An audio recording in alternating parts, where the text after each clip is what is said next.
Welcome officially. My name is Shane Coleman, and this class today is Confident Parents, Confident Kids.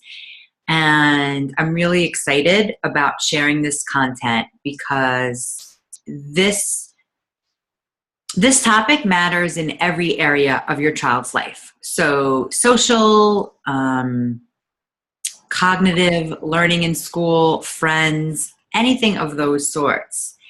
They have to have confidence and self-esteem to thrive in life, no matter what they're doing and no matter what age they are. So this class today is great if your child is still in your belly. This class is great if your child is 1, 12, 15, 17, 30, 50. Doesn't matter. I'm really aware of how the lighting keeps changing, so it's a beautiful sunny day, and that makes my face look dark and light when the sun goes, so I just want to bring attention to that so I can be more present. So welcome to this class. I just first want to say thank you for registering, for taking the time to do this, and for really understanding that this is critical and important for yourself and for your children. So I am the founder of Your Beautiful Child. I am a parent, coach, and guide. And what that means is if you're here, you're already conscious enough to know that there's work to be done. And by work, I mean inner work, outer work, and self-realization work that brings more awareness to your home, to your family, and to your children. And all of this makes you own the fact that you're a good parent. And I think that's the most popular thing that I hear that moms and dads want to know. That you're doing a good job at being conscious. You're doing a good job at feeding your children with healthy foods. You're doing a good job at scheduling. You're doing a good job at bringing your children different places and exposing them. And what I'm doing right now is a tool that I want you to own. And it's acknowledging and it's complimenting. And it's not just saying, good job, yay, because those things don't let your child know what they're doing. It just lets them know that mommy loves me, daddy loves me. And compliments and acknowledgments is something we're going to talk about. So my intention for this class today is to bring awareness and consciousness to your home. And it's not to make you feel bad or that you're doing anything wrong. It's about validating yourself, but also thinking about what else can I do to bring my child to a good place, to a better place? Where can I, as a parent, have more conviction so my child can thrive? Again, any age child, this is great for. So I have my big sheet of notes that's all colorful and beautiful because that's what gets me excited. And so I really want everybody to get as present as you can. So I'm going to give a moment or two of a meditation. And if meditation is something new to you, just be open. There's no right, there's no wrong way to do this. So everybody just plant your feet on the floor and gently close your eyes, rolling your shoulders onto your back. Taking a deep breath in and exhaling with your mouth open. Consciously putting aside anything that was happening before this class started and really being here right now to the best of your ability. Take another breath in and exhale. And come up with an intention. What do you want to get? Keeping your eyes closed from this next hour or so. Why did you sign up for this class? How do you want to feel at the end? And keep the intention very short, very clear, very specific so that you can actually achieve your intention. If your intention is clear, your attainment will be clear. Okay. So my passion is for children to be understood. So you have a choice right now to keep your eyes open or closed, but I suggest you stay in a relaxed state. When your body is in a relaxed state, same for your children, your brain is open. Literally, the brain, the molecules, the pathways in your brain get created when your body's relaxed. So this is the work. It's not like a regular class in school where you have to look focused and pay attention. This is about receiving. So whether you're a man or a woman, this is about letting your feminine self, the part of you that receives information without figuring out what to do, take over. So receiving the idea that you want to understand your children, you want to understand your child in stressful moments, in peaceful moments, in deep, profound moments, is what is going to connect you and your child on a deep level. And it's what's going to get them to listen to you, to follow directions, but also to come to you in times of need. So that could be for a baby, and that could be for a 17-year-old who's having major issues. And my intention for this next hour is to support you in opening up your mindset, to invite possibilities, and to bring awareness to what you already are doing and how you can boost that to support your child towards thriving. So one day, if you decide your children will be in school, or they're in a play group, or they're in a daycare, or they're in any other situation, your child might not be understood.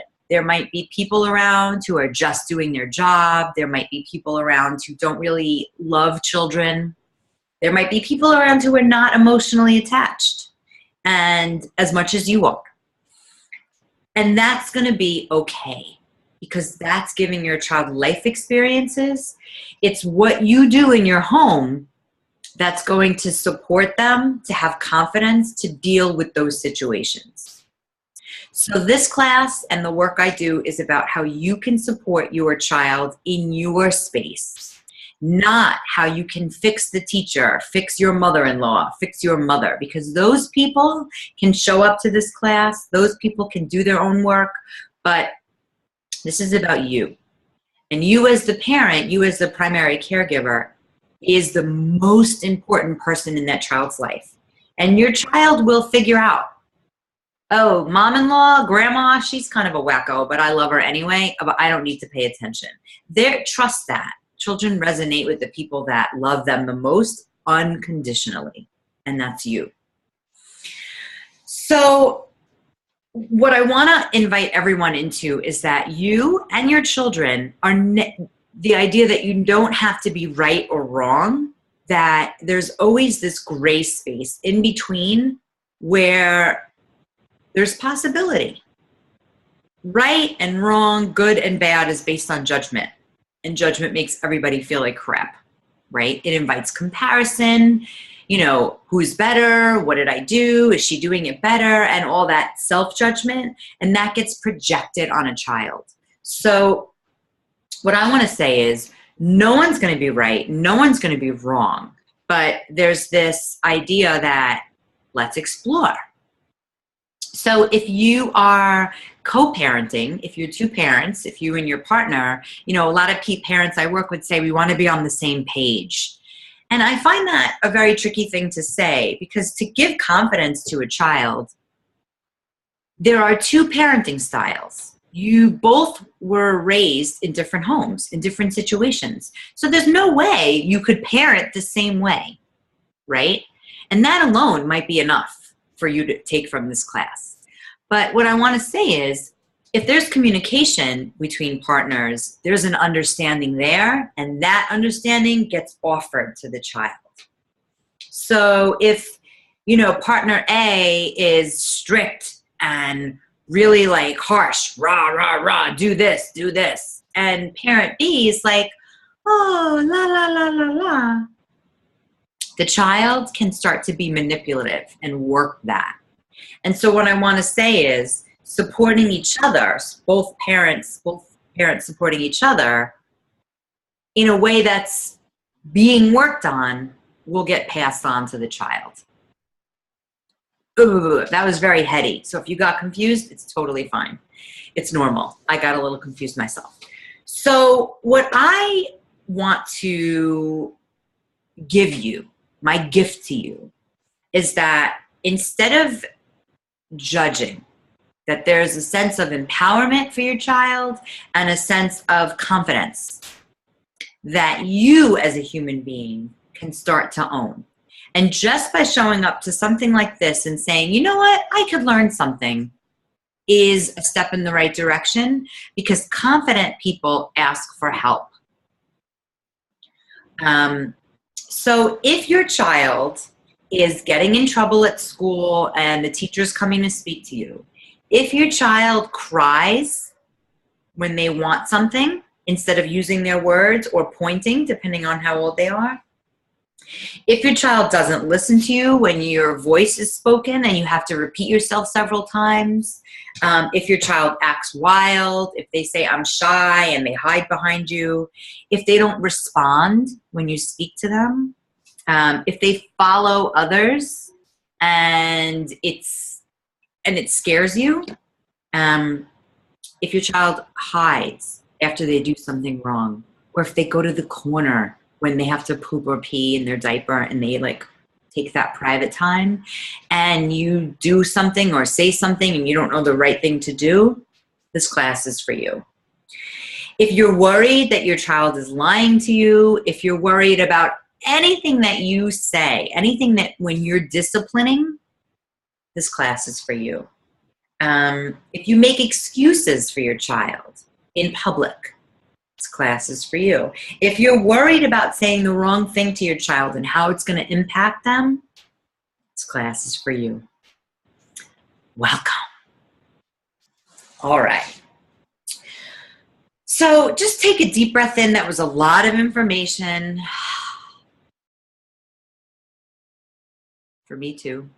And what the most important thing is, and I made up this little recipe and I wrote it down because I constantly want to use it, and it came to me in a meditation, is self-esteem and confidence. The recipe for that is truth, achievement, and belief.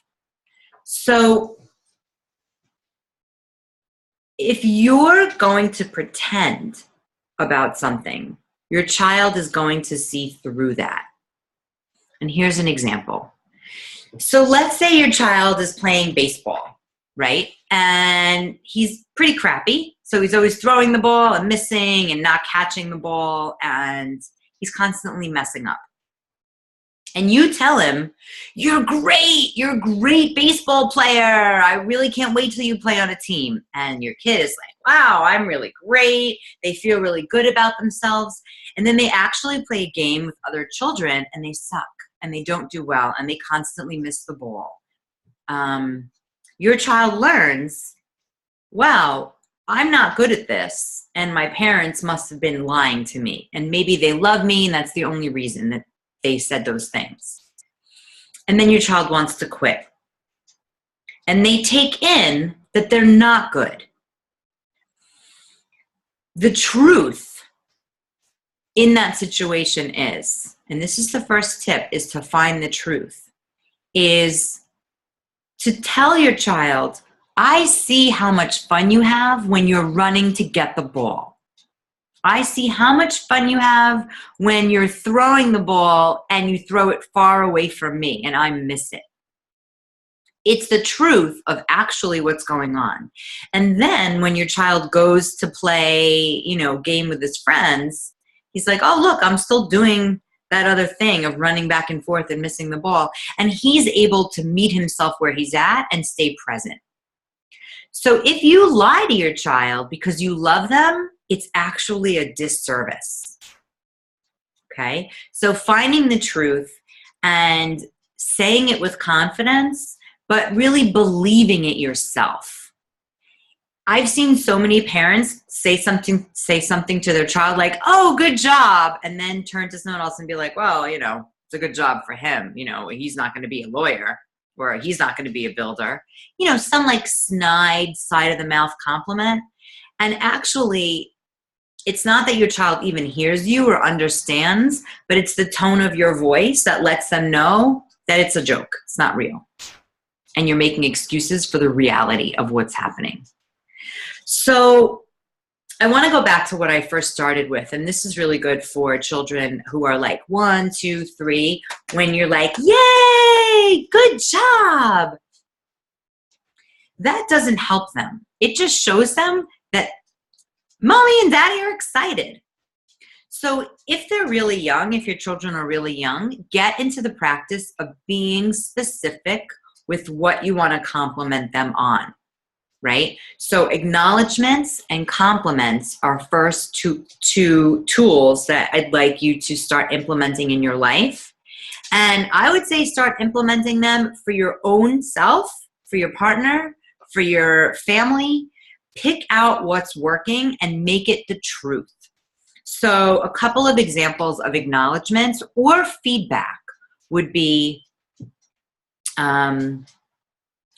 "I see that you're looking at me when I come close to you, and I love when you look at me." That's what you can say to like a really young baby. I don't care if you think they understand your language or not. It's the conviction in your voice, and it's the vibration that you speak in that they're going to pay attention to. They're going to get excited. So acknowledgement and feedback. "I really see you putting all your toys back in the box. That makes me feel like you are responsible." Feedback, clear, truthful, and exactly what they're doing. So if they're singing a song with you and they're singing Eensy Weensy Spider and they start to do this and you get excited, you can say to them, "I love when you start acting out the song with me," versus "Yay!" Because what happens with that "yay" is kids start to do it everywhere. And they make that a part of their song. So they sing Eensy Weensy Spider, and then they go, "Yay!" And it's kind of weird. So starting to really put in practice how you want to raise your child can start at any age. And so if your baby is still in your belly, start complimenting your partner. Start giving your partner feedback. It will carry over as communication that will be given to your child. Okay. So some mistakes that parents make, and I'm saying this because I want you to be conscious of it. So the "yay" and "good job," stop.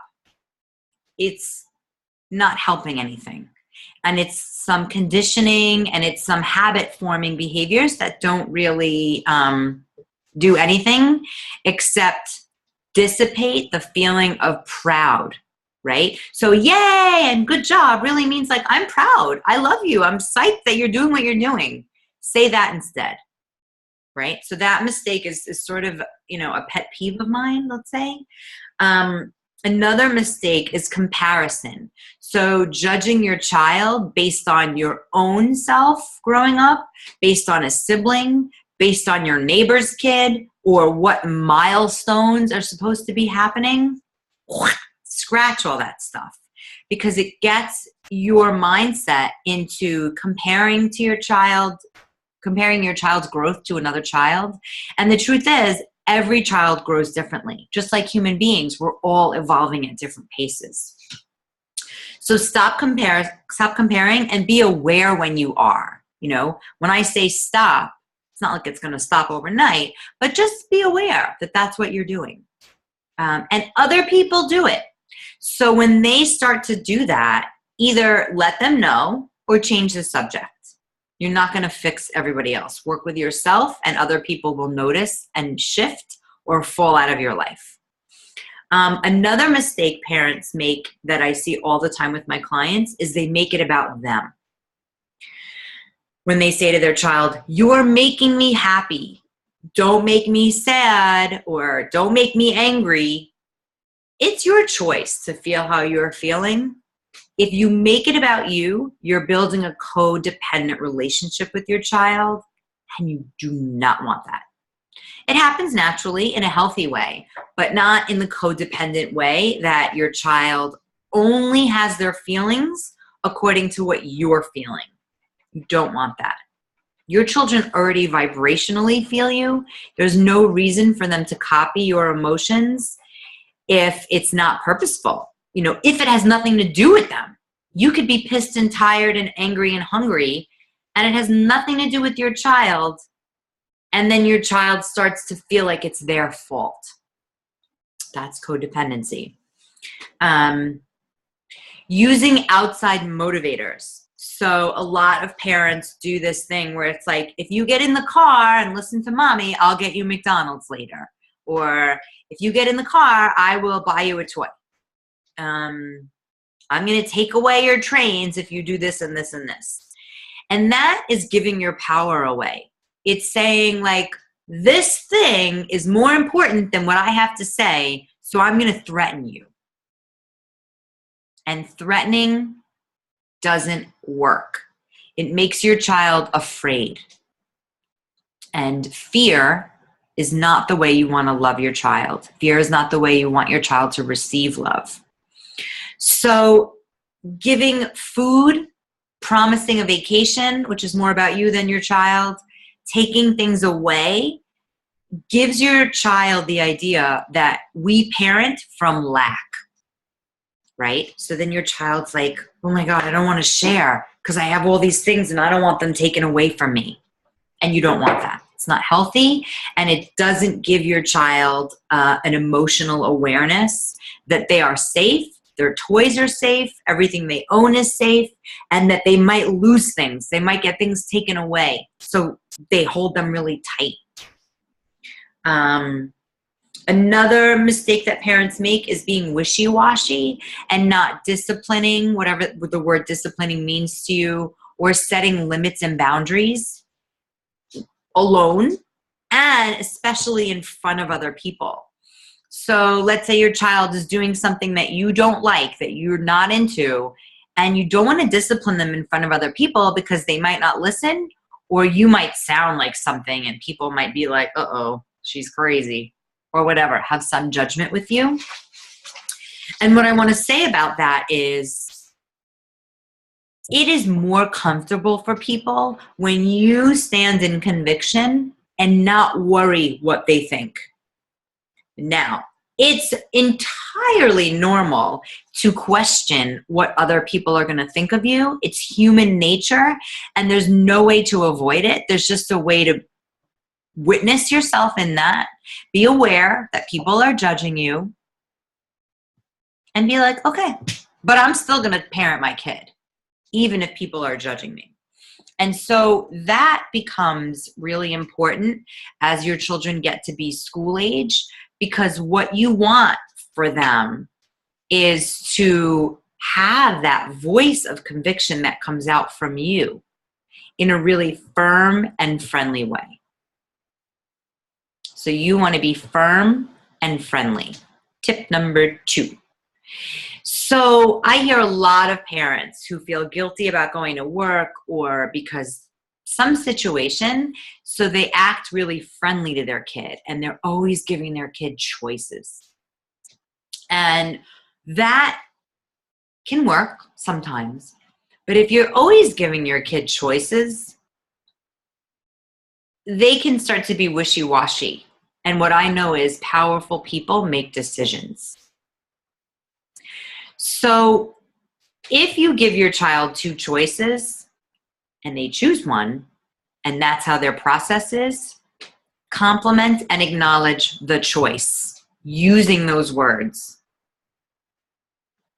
So the example is, I don't even care again if your kid is 1, 2, 3. Would you like the red marker or would you like the yellow marker? Holding them up, your child grabs for one. Great choice. I see that you make choices and that makes me feel like you know how to make decisions. Boom, deliver it.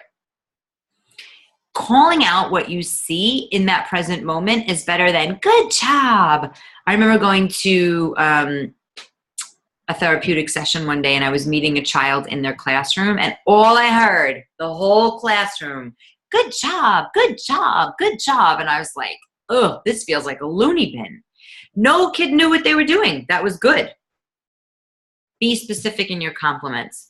Be specific when you give a choice to a child. Give 2 choices. Don't overwhelm them. And don't be wishy-washy in your choices. You know, like, I don't know, what do you want to do? Do you want to go to the park or should we stay home? That's wishy-washy.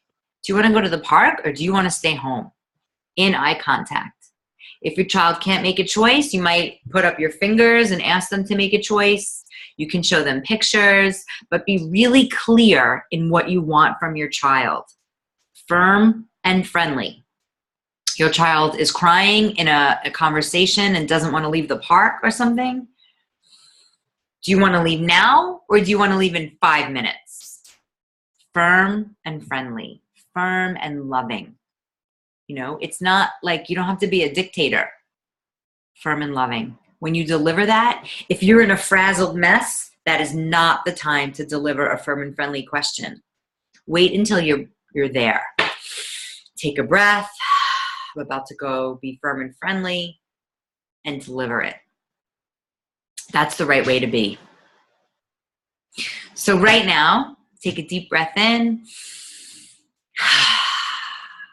Think about what you've gotten so far. See if anything is sticking.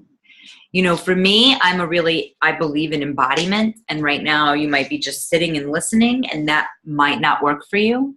So at any point in time, there's a couple things you can do during this course. You can shake out your hands, shake out your head, your body, bring your shoulders up and down. If you are a visual learner, you can start to doodle. So as you're listening to this, you can start to just draw, use a pen, use a marker, whatever your doodles are, and it keeps your right and left brain working together. So that might even be something that you use as you're working with your child, if you homeschool, or if you're doing homework with them, doodle, or teach them how to take a shakeout break. Okay, let me stay focused. Okay, the next tip, number 3 is, this is a big one. You don't have to fix all your child's problems. Let them have time to fix their own problems.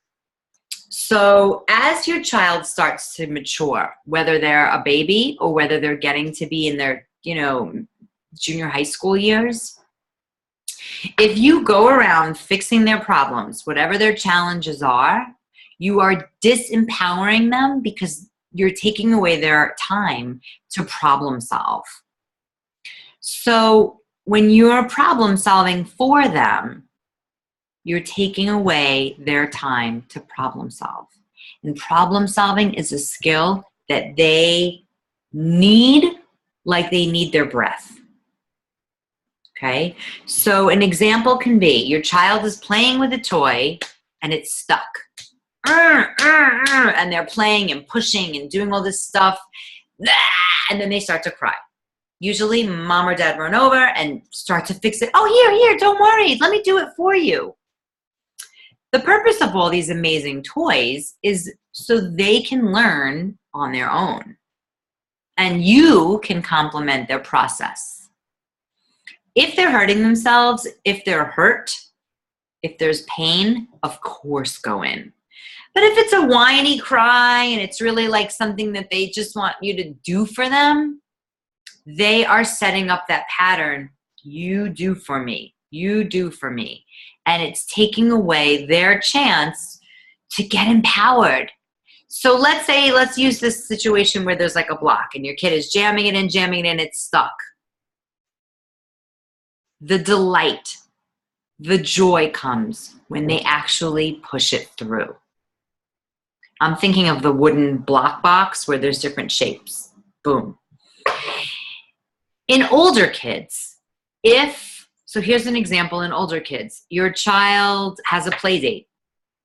This actually happened with a client of mine. The child is 6. The 6-year-old child comes to play with that other kid, and a 1-year-old brother comes along. Whether the little baby stays or not, we don't know. And the 1-year-old starts to just take toys out, throw them all around, and is totally being wild. And the little girl, who doesn't have any siblings, says to mom, like, what is he doing? He's not allowed to touch my toys. So instead of fixing the problem and making it okay, making excuses and saying like, oh, he's only 1, it's okay, the mother asks the daughter, why is it not okay? And the daughter says, well, he didn't ask my permission and he's not cleaning up and he's making a mess. And the mother says, oh, that looks like it really bothers you. What should he do instead? And then the little girl says, he should ask me if he could play, and then he could take out 1 toy at a time. And the mother says, wow, it sounds like you really respect your toys and you really want certain kids to play with your toys in special ways. I really honor that about you. Done. You're not fixing the problem. You're not making excuses for that little kid. Now, if that was very wordy and it doesn't work for you, just ask your child, why? Why does that bother you? Why is that wrong? I see that you think that that's wrong. Staying curious is number 4. Stay curious and present. How did I write that down? Stay neutral. So you're not judging whether that child is right or wrong. You're not judging your child. You're staying in this place of neutrality where you're just asking the child. And they, in turn, are coming up with their own solutions and reasons of why something works and something doesn't work. Does that make sense? So it's going back to the idea that nobody's wrong. It's so, let's say in the example of you and a teenager, they do something and you say, why'd you do that? Well, that's full of fury. If you say to them, why'd you do that? Neutral, no judgment, they will actually answer you. If you're making excuses, so let's say you're in a parenting relationship and your teenager comes home and is like, I was supposed to borrow the car at this certain time, but dad took it. I see that you're really angry right now. What would you like me to do to help you? Then, if the teenager needs to vent or scream or freak out, they have space to do that. You're not shutting them down. So really, what the truth is in this is you don't want to shut your child down, and you want to empower them to fix their own problem and to own what they feel and think and desire in their own right.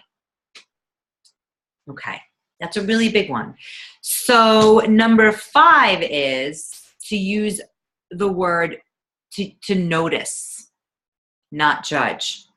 So if your child is crying, you could assume that they're sad, but you really don't know. And they might not really know why they're crying, right? They might not have the words.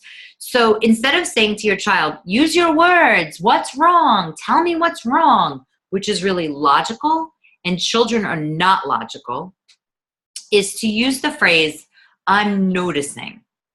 And this is for kids that are a little bit older. I would say 4, 5, 6, 4 and up. Is I'm noticing that you're crying. I'm wondering if there's anything I can do to help you. And I'm getting in closer to you because it's like getting in close with them. That's what's going to support them being fully present with you. If you're across the room and you're like, what's wrong? What do you want? You might as well not even say anything. So just noticing what you see, because if they're crying, they might be disappointed, hurt, hungry, afraid, worried, all these things. And saying sad is just like throwing out sad. Are you happy? Are you sad? Are you right? Are you wrong? Judgment. You want to give your child emotional intelligence space to grow, and you can start giving them words, but if you tune into the way their body is reacting and their feelings, you're going to get a stronger, more empowered, more confident child, because they're not going to squash their feelings, which is how many people operate. And that's how I was raised. So I'm really passionate about children being understood, because it didn't work for me. And it doesn't work in general to squash your feelings and stay in the land of logic, which is what comes from your head.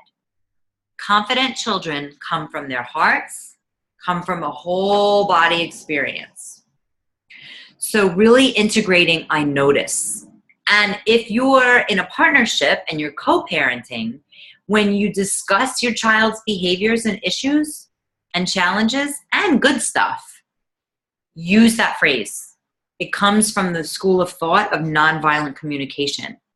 Instead of saying like, why'd you do that? It's like, I'm noticing that every time our child cries, you run over to them. Why do you do that? You know, I mean, I have a lot of theater background, so I know how to train my face and I know how to train my voice. But that's the work I do when I work with clients, whether, you know, whatever clients I have, whether it's in a group setting, one-on-one, is how to work with your voice and your face to stay neutral. Because if you have a stink face on and you look at your kid reads your face and your tone of voice before they hear your words. So it's like, listen to the words I'm saying today, but know that it's more important that your tone of voice and your face stays neutral than anything you say, right? So here's a really dramatic example. If you're holding a newborn baby and you say to that baby, "You are so ugly. I hate you. I really can't even stand your face." The baby reacts to your tone of voice, which is loving and sweet, but the words are horrific. The flip side of that is holding that baby and you're like, "I love you, you piece of garbage." No, I always mess that up. So if you're flip side, rewind. If you're holding that baby, "I love you, you're my favorite kid, everything you do is beautiful." It's your voice, it's your face that's scary. It's not the words. I hope that came across clearly. But basically, you want to fix your face. You want to make your voice neutral when you're approaching your kid if there's a challenge. You want to compliment your kid and give feedback when it's right, with the tone of voice that matches. If you're giving your child, "Yay, I love that you put your crayons away after you colored," they should be cleaning up. Don't compliment the stuff that they should be doing, because it makes them like, shit, that's all I have to do to get a compliment? Makes them lazy. So what I want you to understand is your children react constantly to your face, your tone of voice, and your behavior more than what you say. Okay, so the next thing is when it's bedtime, right? It's the most important time to give them confidence about going to sleep alone. Maybe your child is sleeping in the same room with you. Maybe you're co-sleeping. But when they're sleeping, their subconsciousness is taking over. They're unconscious, and it could feel scary and lonely. And so, "I love you and you're safe" is a powerful thing to say to your child at any age, right? If your child is an infant, you can hold their bottom, their root chakra, and tell them, "I love you, you're safe." That's the kind of stuff that gives them the opportunity to recognize when they feel safe. If your kid is 4 and 5 and 6 and at bedtime, all of a sudden their finger hurts, all of a sudden they want to go to the bathroom, they come out to mess with you, they come out to tell you random things, it's because there's a piece of safety that they feel missing. And I don't mean safety like, they don't have a house to live in, but going to sleep alone can feel lonely, and it can feel like you're abandoning them. Now, I don't mean abandonment in the way that we think of abandonment, like, you've been left. But when they go to bed alone, they're alone. And that might be the only time that they're alone. So another tip to have a confident child is to reinforce, "I love you, you're safe." Bonus, to ask, "What do you want from me? What can I give you right now?" Keeping it simple. and keeping your voice really present and loving. So getting close to their eyes, getting in their eye level, and saying to them, I love you, you're safe. What can I get you? I love you, you're safe. Don't get into the long-winded conversation if you want them to do something, because getting them in a long-winded conversation is reinforcing negative behavior, and it's keeping them doing exactly what you don't want. Okay. So another tip, I think it's 5th or 6th, is to play with your child with no agenda. Intentional, meaningful, meditative play. So it's going over to them and not teaching them a lesson, okay? Not teaching them, what color is this? What letter is this? You know, all that stuff, they're gonna learn it. Don't rush. I think parents do that when they don't know what else to do. So basically, going over to play with them, joining their world. If their world is about spinning a toy or just like looking at a toy left and right, do that with them. Do not push, cajole, or change their play. Accept it, right? So of course you can't do this all the time because you want to give as a parent. You want to give and give and give. Let your child have an opportunity for you to receive. So if they're playing with a little, whatever they're playing with, a little toy, and they're doing something with it, do the same thing with them. It's like if you go to Japan and you speak English and you try to teach somebody English, they're going to be like, forget you, I don't know what you're saying. If you go to Japan, speak Japanese. Then the people will engage with you. Or if you just know one word. If you copy one action with your child, you can then move forward with them, and they are in control. And when they are in control, their self-esteem is boosted. They get validated. So if your child is making a funny face, make that funny face back. Mirror. Mirroring them creates bonding pathways in the brain. That's what gets a child to respect you, listen to you, not because you're going to buy them a toy or McDonald's or anything else. I don't even know why I'm saying McDonald's. I doubt any of you go that route. But meeting your child where they're at, validating what they are doing, giving them control, is letting them know that they're cool, that they're smart, that they're intelligent, that you honor what they're doing. And then they have permission to move on. So maybe your child has special needs. Maybe your child has challenges. This works for you too, as a parent, especially. So anything that connects in a bonding way, your child's brain and your brain, the neurons that are created, you know, your brain doesn't stop developing until you're 23, I think, or 25 years old. And your baby, your child, they're open, soft sea sponge.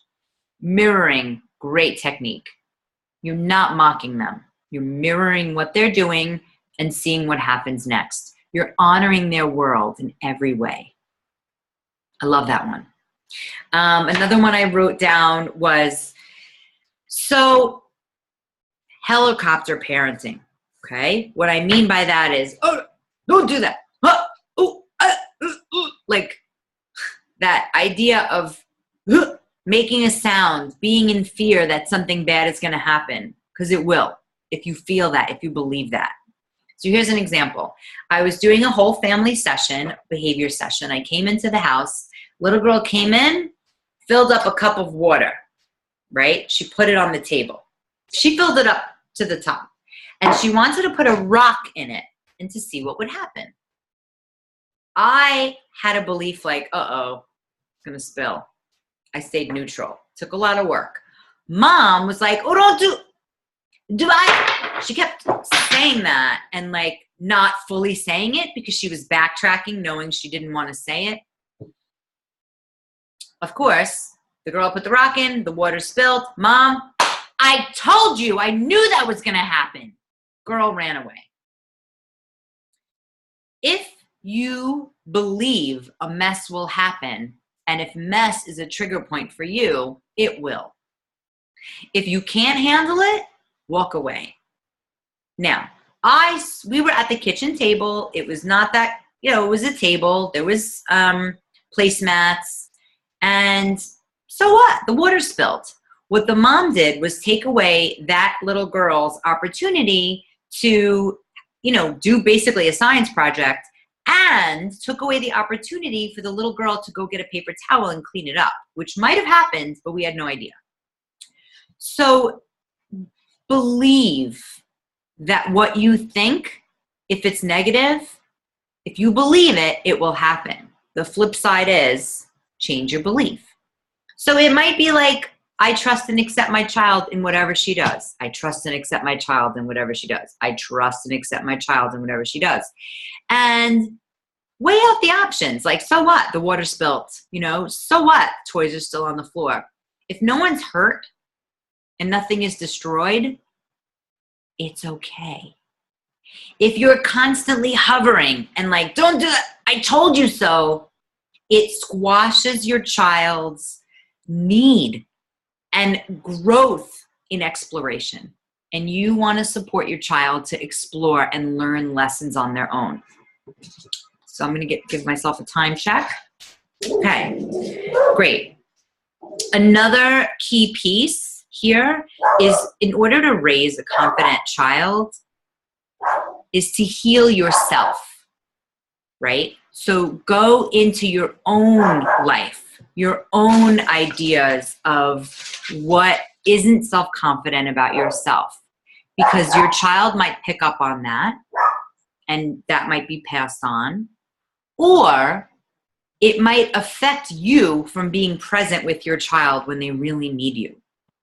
And so self-exploration, it's just as important as knowing good parenting tips.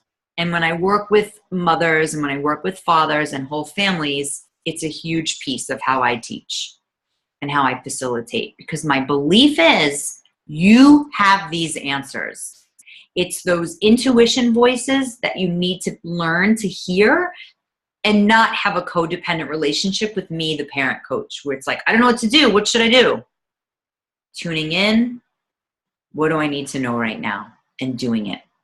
Your self-growth is critical.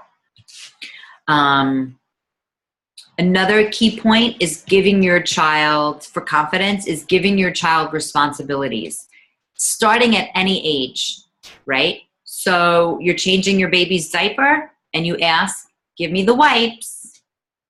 I have the wipes. Start to program yourself so that when your child starts to walk, you can start giving them responsibilities at home. At 3 years old, they could wash dishes, they could help you with the laundry, and they start to feel like their job is just as important in the home as yours is. Otherwise, you're training yourself to be a martyr. I'm doing it all. I do the laundry. I do this. I do that. You want your child to help and feel responsible for their home environment and not live in 1957 where mom does everything or dad does everything, or dad has these roles, mom has these roles.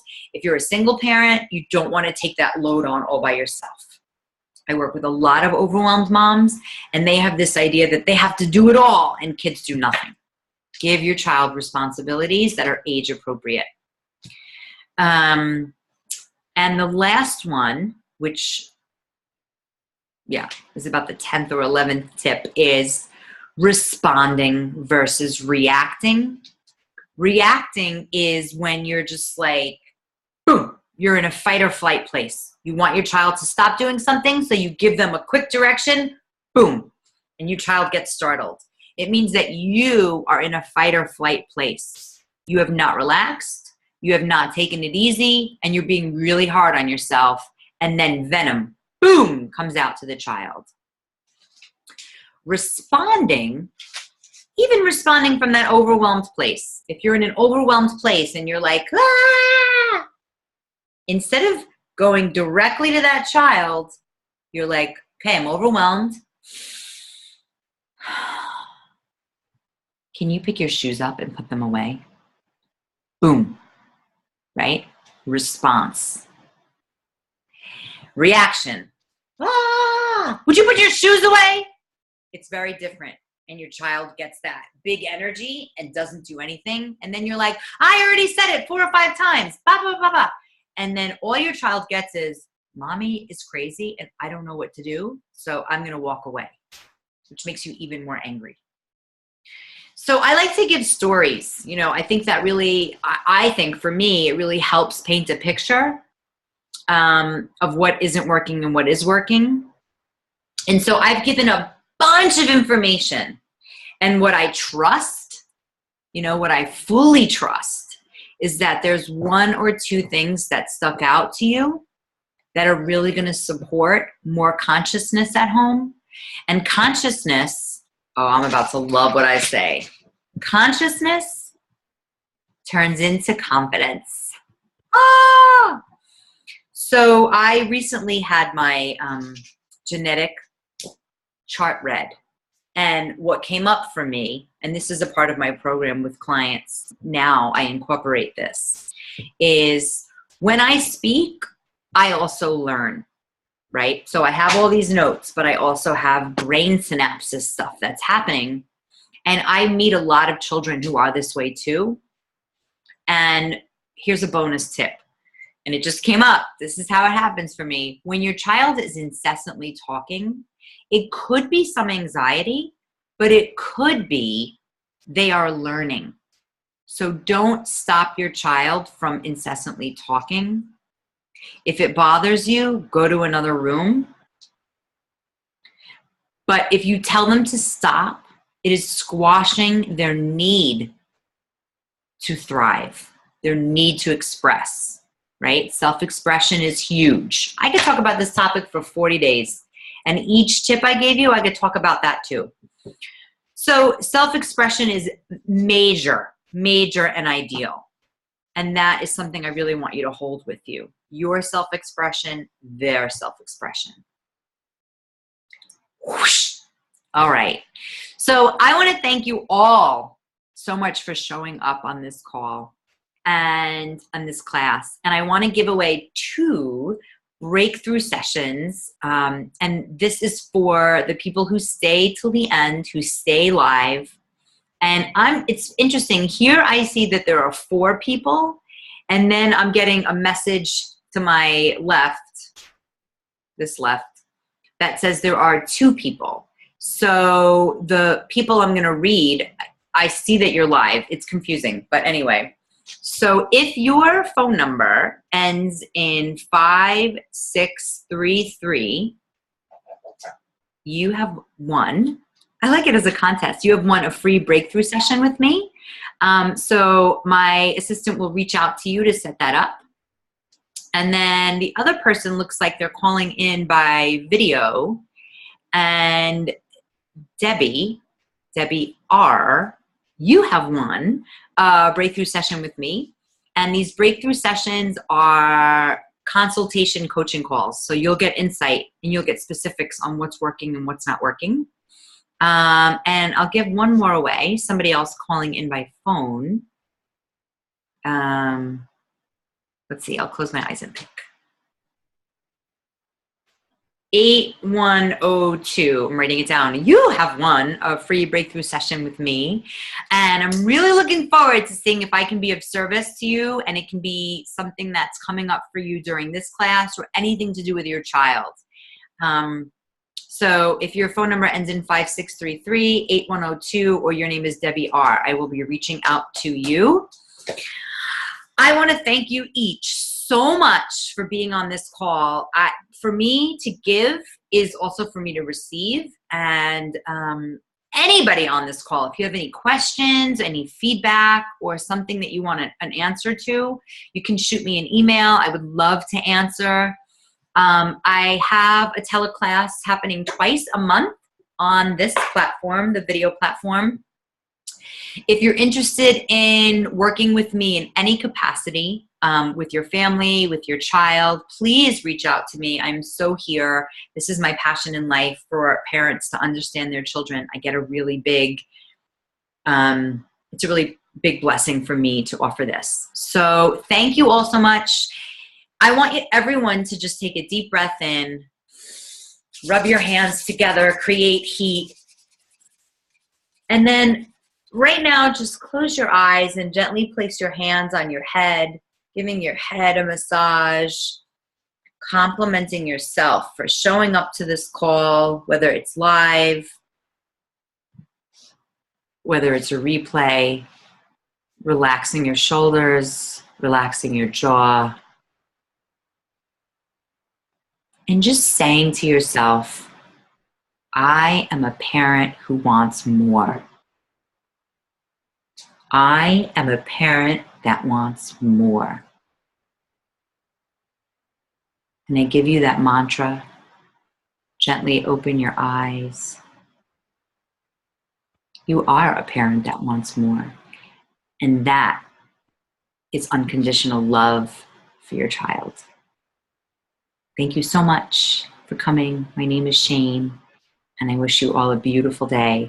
You will be sent this as a recording, so anything that you need to hear again, you will. Bye for now.